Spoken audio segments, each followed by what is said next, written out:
পবিত্র কোরআনে এমন কিছু আয়াত আছে যা সরাসরি ভিন গ্রহের প্রাণীর কথা না বললেও এমন ইঙ্গিত দেয় যা নিয়ে বর্তমান সময়ের ইসলামিক স্কলার ও গবেষকরাও নতুন করে ভাবছেন। প্রথম রেফারেন্স সূরা আশ-শুরা ৪২ নম্বর অধ্যায়ের আয়াত ২৯-এ বলা হয়েছে, কোরআনের সবচেয়ে শক্তিশালী ইঙ্গিতটি পাওয়া যায় এই আয়াতেই, আর তার নিদর্শন হল আকাশমণ্ডলী এবং পৃথিবীর সৃষ্টি, এবং এই দুইয়ের মাঝে তিনি যেই সব প্রাণ বা দাব্বাহ ছড়িয়ে দিয়েছেন। এখানে দাব্বাহ শব্দটি অত্যন্ত গুরুত্বপূর্ণ।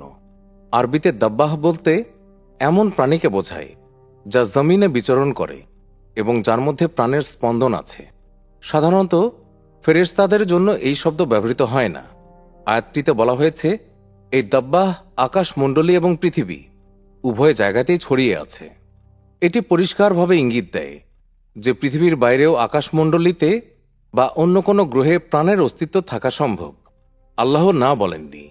দ্বিতীয় রেফারেন্স সূরা আন-নাহল আয়াত ৪৯।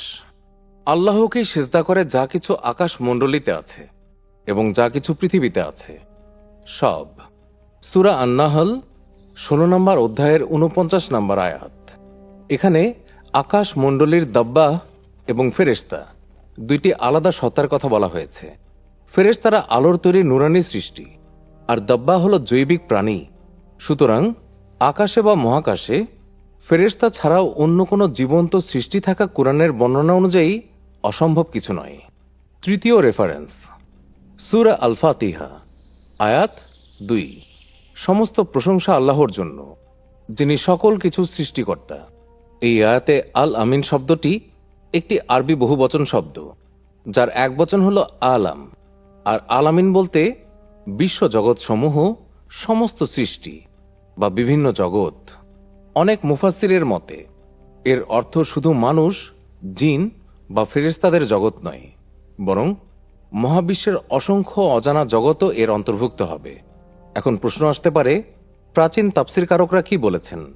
ইবনে কাসির বা তাবারির যুগে এলিয়েন ধারণাটি আজকের মতো ছিল না। তারা আকাশমণ্ডলীর প্রাণী বলতে মূলত ফেরেশতাদেরকে বুঝিয়েছেন। তবে আধুনিক মুফাসসির যেমন ডাক্তার জাকির নায়েক বা ইউসুফ আলী মনে করেন, বিজ্ঞানের অগ্রগতির সাথে সাথে এই আয়াতগুলোর ব্যাখ্যা আরও স্পষ্ট হবে। ইমাম ইবনে আব্বাস রাদিয়াল্লাহু তাআলা আনহুর একটি বর্ণনা পাওয়া যায় সূরা তালাকের ১২ নম্বর আয়াতের ব্যাখ্যায়, যেখানে তিনি বলেছিলেন, আল্লাহ তাআলা ৭টি পৃথিবী সৃষ্টি করেছেন এবং প্রতিটি পৃথিবীতে তোমাদের মতো অর্থাৎ মানুষের মতো আদম আছে, নুহের মতো নুহ আছে।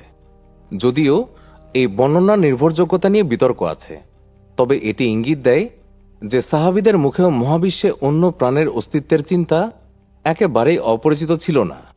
সাহাবীদের আলোচনাতেও মানুষ ছাড়াও উন্নত প্রাণের অস্তিত্ব নিয়ে নিয়মিত যে আলাপ হতো তা বোঝাই যায়। সূরা আন-নাহল ১৬ নম্বর অধ্যায়ের ৪৯ নম্বর আয়াতে বলা হয়েছে, আসমানসমূহ ও জমিনে যা কিছু আছে এবং ফেরেশতারা সবাই আল্লাহকে সিজদা করে। এখানে যা কিছু আছে একটি উন্মুক্ত শব্দগুচ্ছ। সূরা আল-হাশর ৫৯ অধ্যায়ের ২২ নম্বর আয়াতে বলা হয়েছে, তিনি গায়েব এবং প্রকাশের জ্ঞানী, অর্থাৎ দৃশ্যমান ও অদৃশ্য দুই জগতই তার নিয়ন্ত্রণে। সূরা আত-তালাক এর ৬৫ নম্বর অধ্যায়ের ১২ নম্বর আয়াতে বর্ণিত হয়েছে, আল্লাহ তিনি, যিনি ৭ আসমান সৃষ্টি করেছেন এবং জমিনও তদ্রূপ। তদ্রূপ শব্দটি ইঙ্গিত করে বহু স্তরের